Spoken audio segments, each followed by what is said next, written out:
Bulletin का आगाज करें। सबसे पहले खबर दें, chairman PTI Imran Khan Zaman park से इस्लामाबाद के लिए रवाना हो गए हैं। चेयरमैन पीटीआई बजरिया सड़क इस्लामाबाद जाएंगे। मजीद तफसील जानेंगे जियो न्यूज़ की नुमाइंदा नवीन अली से। नवीन बताएगा इमरान खान कितनी देर में इस्लामाबाद पहुंच जाएंगे?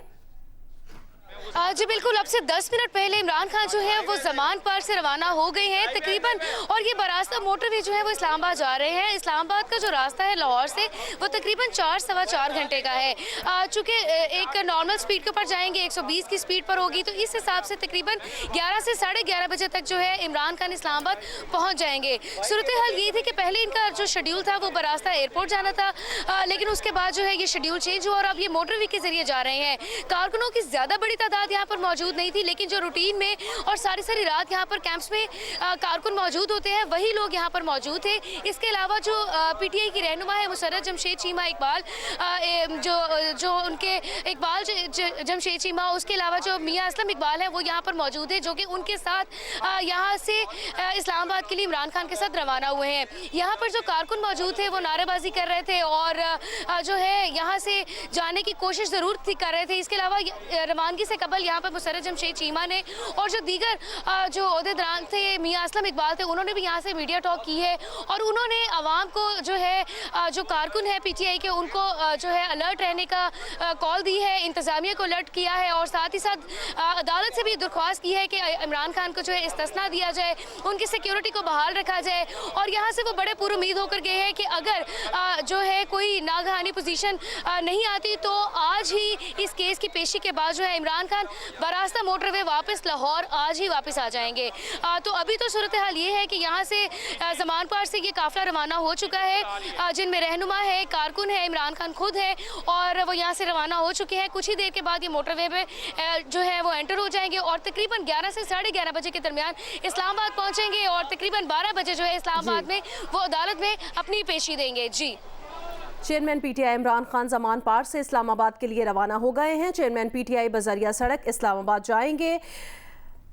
इमरान खान आज 4 मुख्तलिफ केसेस में इस्लामाबाद की मुख्तलिफ अदालतों में पेश होंगे। इसकी तफसील जानेंगे जियो न्यूज़ के नुमाइंदे अरफा फिरोज जकी से। अरफा फिरोज बताएगा कौन कौन से केसेस हैं जिनमें इमरान खान आज पेश होंगे?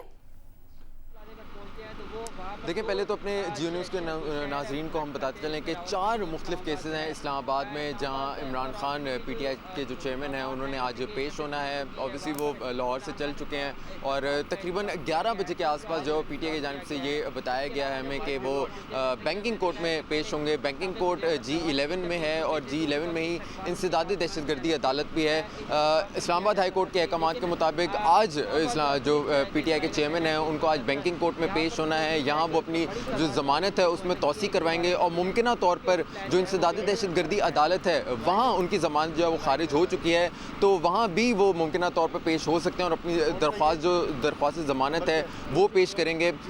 जब ये G11 में जो 2 कोर्ट्स हैं यहाँ समाअत उनकी मुकम्मल हो जाएगी तो उसके बाद फिर वो जो ज़िले कचहरी है उधर की जानिब जो है वो रुख करेंगे और उसके बाद जो है चूँकि ज़िले कचहरी में जो एडिशनल सेशन जज ज़फ़र इकबाल हैं उनकी अदालत में एक तो तोशाखाना केस है और दूसरा फिर थाना सेक्रेटेरिएट में जो केस उनके खिलाफ दर्ज हुआ था इक़दाम कत्ल का, जो नून लीग के रहनुमा मोहसिन शाहनवाज रांझा ने किया था। इन दोनों केसेस की समातें एक ही जज के पास हैं और कल जो है वो वकील बाबर रवान जो इमरान खान के वकील हैं उन्होंने यकीन दहानी कराई थी एडिशनल सेशन जज को कि इमरान खान जो है वो आज पेश होंगे। उन्होंने ये भी दरख्वास्त की थी कि आज जो आपकी ज़िले कचहरी में जो 2 केसेस हैं उनको मुंतकिल कर दिया जाए बैंकिंग कोर्ट में ही, यानी कि G11 कोर्ट्स में ही मुंतकिल कर दिया जाए, लेकिन वो जो दरख्वास्त थी वो मुस्तरद कर दी गई थी। और उसके बाद अब जो पीटीआई की जानिब से हमें जो ज़राए हैं वो हमें ये बता रहे हैं कि जो 11 बजे के आसपास इमरान खान आज बैंकिंग कोर्ट पेश होंगे, उसके बाद इंसदादी दहशतगर्दी अदालत पेश होंगे। लेकिन आपको ये बात भी आपको बताते चलें कि जो पीटीआई की जानिब से हमें ये बताया गया कि जो इमरान खान है वो बैंकिंग कोर्ट और इंसदादी दहशतगर्दी जो अदालत है वहाँ तो पेश होंगे, लेकिन ताहाल हमें ये नहीं बताया गया कि क्या इमरान खान कचहरी जाएंगे या नहीं जाएंगे। केसेस में इस्लामाबाद की मुख्तलिफ अदालतों में पेश होंगे। अरफा फिरोज की अपडेट कर रहे थे। अरफा, आपका बहुत शुक्रिया। पंजाब और खैबर पख्तूनख्वा में इलेक्शन के लिए असखुद नोटिस केस की समाअत आज फिर होगी। चीफ जस्टिस ने कहा आज केस खत्म करना चाहते हैं। गुज़श्ता रोज सुप्रीम कोर्ट का 9 रुकनी बेंच टूट गया, 4 जजेस बेंच से निकल गए। चीफ जस्टिस ने करार दिया कि अब बाकी रह जाने वाला 5 रुकनी बेंच केस की समाअत करेगा। अगर इंतखाबात के लिए हालात साजगार नहीं तो इसकी वजूहात बताई जाएं।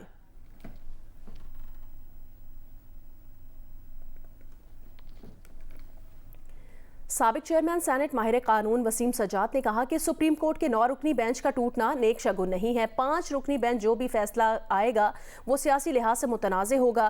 प्रोग्राम कैपिटल टॉक में सदर Islamabad high court bar Naveed हयात ने कहा कि बेंच टूटने के बाद जो भी फैसला आएगा वो सियासी लिहाज से ख़तरनाक साबित होगा। लाहौर हाई कोर्ट बार के सदर इश्तियाक अहमद खान ने कहा कि 9 रुकनी बेंच पर एतराज़ सोची समझी साजिश के तहत किया गया था। 9 रुकनी बेंच का टूटना ये हमारे लिए नेक शगुन है या बदशगुन है? ये बेंच का टूट जाना ये कोई अच्छा शगुन नहीं है। जो भी फैसला आया 5 रुकनी बेंच का, कानूनी लिहाज से तो वो कानून होगा, सही होगा, लेकिन सियासी लिहाज से वो एक मुतनाज़ा अमर वो सुप्रीम कोर्ट का फैसला सामने आने से पहले मुतनाज़ा हो जी, पहले मुतनाज़ा हो गया। और इसको फिर चूँकि ये इस वक्त बड़ी सख्त सियासी लड़ाई चल रही है, यानी डेट का मसला ज़्यादा एक सियासी इशू बन गया है, तो मेरा ख्याल है इसमें जो भी सियासी पार्टीज़ हैं, जो स्टेक होल्डर्स हैं, इसको मज़ीद उलझाएंगे, मुतनाज़ा करेंगे, जो कि जुडिशरी के लिए मुनासिबली फुल बेंच बनाया जाता है कि अगर तमाम जजेस मौजूद होंगे तो 1-2 जजेस पे तो एतराज़ हो सकता है, अक्सरियत की जो राय होगी वो गलत नहीं होगी। लिहाजा अब जब ये बेंच टूट गया है और वो 5 रुकनी बेंच रह गया है, तो मेरा ख्याल है जो भी फैसला होगा शायद वो सियासी लिहाज से वो ख़तरनाक होगा। जो 9 रुकनी बेंच बना था जी, उसमें एतराज़ जो किया गया था वो सोची समझी, मैं समझता हूँ एक साजिश के तहत किया गया था। अगर 5 रुकनी बेंच भी है तो सियासी जमातें तो ऑलरेडी सुप्रीम कोर्ट को मलाइन कर रही हैं, वो ए हो, बी हो, सी हो, कोई भी हो। किसी के हक में फ़ैसला आ जाता है वो उसको अप्रिशिएट कर रहा होता है, किसी के ख़िलाफ़ फ़ैसला आ जाता है उसको मलाइन करना शुरू कर देते हैं। ये बहुत गलत ट्रेंड है, इस ट्रेंड को हमेशा के लिए ख़त्म होना चाहिए। इंटरनेशनल कमीशन ऑफ ज्यूरिस्ट की senior legal adviser for South Asia और माहिर कानून रीमा उमर ने कहा जजेस ने अपने इजाफी नोटिस के जरिए एतराज़ात उठाकर बहादुरी दिखाई है। इसके नताइज भी हो सकते हैं, हो सकता है आइंदा अहम बेंचेस में उनकी शमूलियत ना हो। आज़ाद अदलिया का एक अहम पहलू ये भी है कि वो अंदरूनी मुदाखलत और असर रसूख से भी आज़ाद होनी चाहिए। ये बात उन्होंने प्रोग्राम शाहज़ेब खानज़ादा के साथ में बातचीत करते हुए कही। पर एक डिबेट अलग शुरू हो गई है जजेस का एक दूसरे से या फिर चीफ जस्टिस से इस तरीके से पब्लिकली डिसएग्री करना या अपने तहफ़्फ़ुज़ात का इजहार करना या क्रिटिसिज्म करना, ये डेकोरम के ख़िलाफ़ है, ये नहीं होना चाहिए।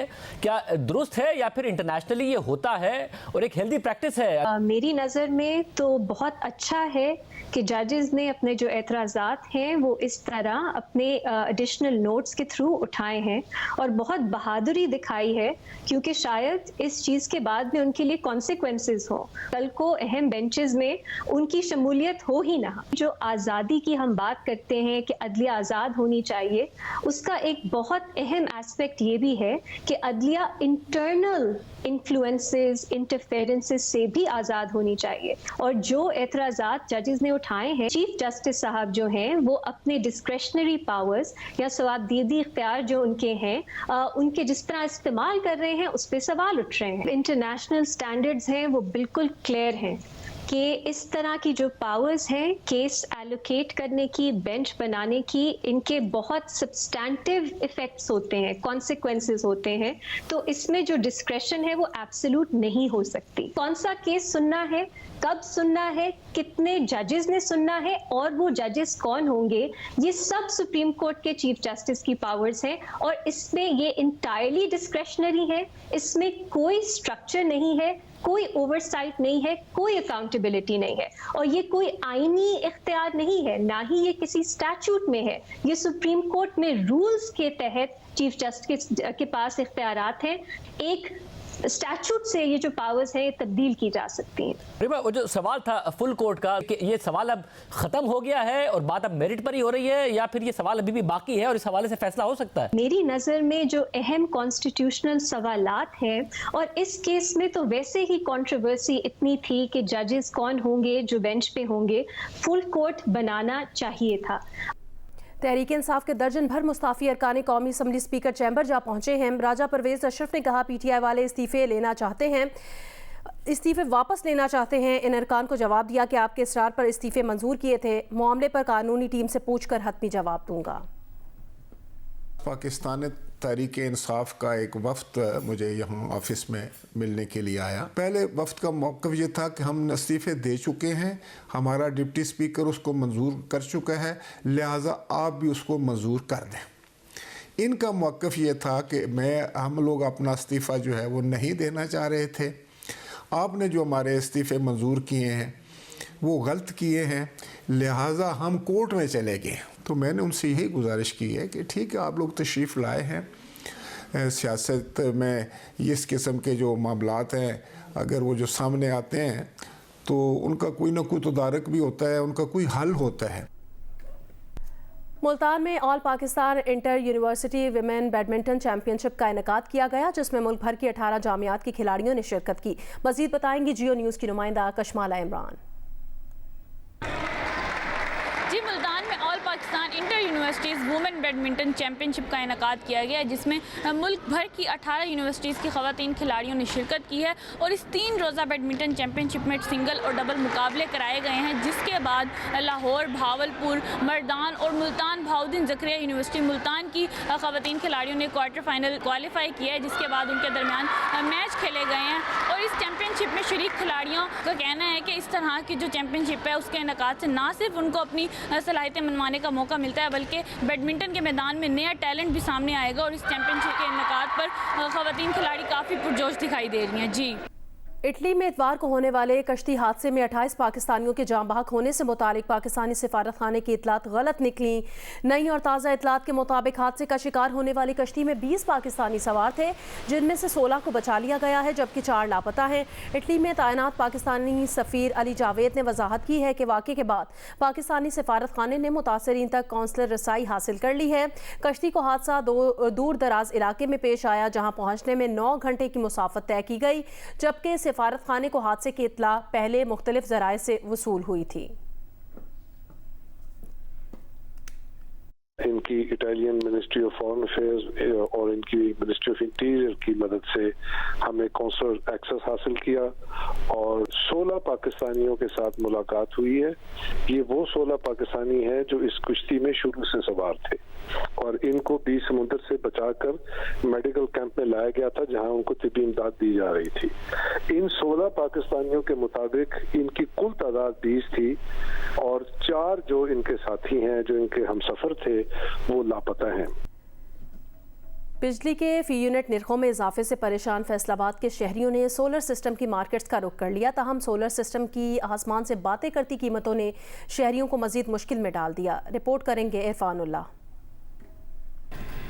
बिजली के बिलों से बचने के लिए हर कोई शमसी तवानाई से सस्ती बिजली के हसूल का ख्वाहां है, लेकिन सोलर सिस्टम की कीमतों में यकदम एक बड़े इजाफे ने इनकी उम्मीदों पर पानी फेर दिया है। मैं 2 प्लेटें लेने के लिए आया था, लेकिन मुझे इस रेंज में अब 1 प्लेट मिल रही है। हमने कहा था चलो सोलर लगवा लेते हैं, वो सोलर भी अब इधर आए हैं तो वैसे ही होश बास्ता हो गए।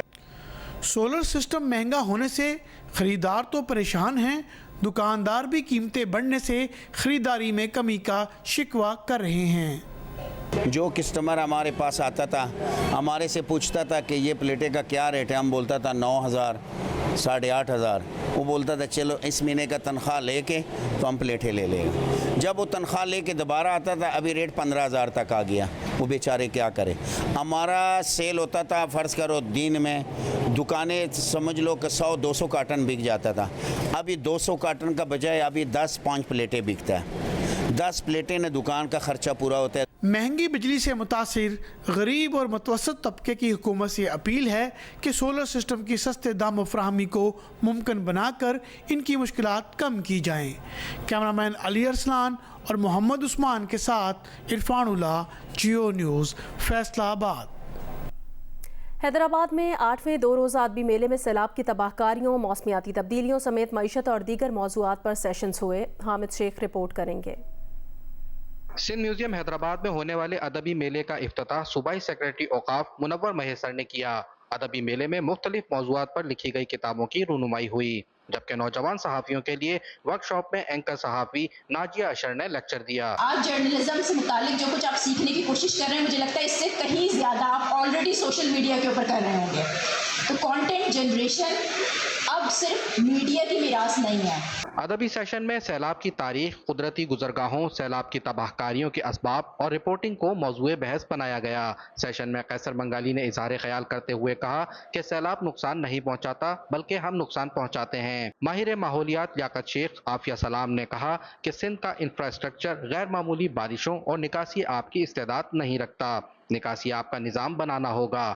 माहिर आब शफकत वुद्धू और जुल्फ़िकार हालीपोटा का कहना था कि हुकूमत के पास मनसूबा बंदी का फुकदान है। सिंध में फ्लड का ड्रेनेज एग्जिस्ट नहीं करता, वो बनाना पड़ेगा। 2 रोज़ा अदबी सेशन में किताबों के स्टॉल्स भी लगाए गए थे, जबकि म्यूजिकल नाइट में मारूफ फनकारों ने अपने फन का मुजाहरा किया। कैमरामैन काजी शकील, अफजल खान और साथी रिपोर्टर अली नईम के साथ हामिद शेख, जियो न्यूज़, हैदराबाद।